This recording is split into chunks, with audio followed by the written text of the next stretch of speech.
Gelap dah adiknya mandi nah. Yang mana ini adik dia gelap.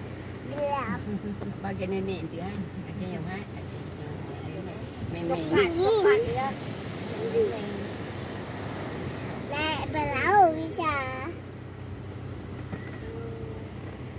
Ayo. What? Sabang, sabang. Sabar. Mana sabang? Boleh mana? Pak kowe bungkuk di kepala. Aju mandi. Tak nak. Aju mandi. Aju mandi. Nah, saudara-saudara, selamat sore.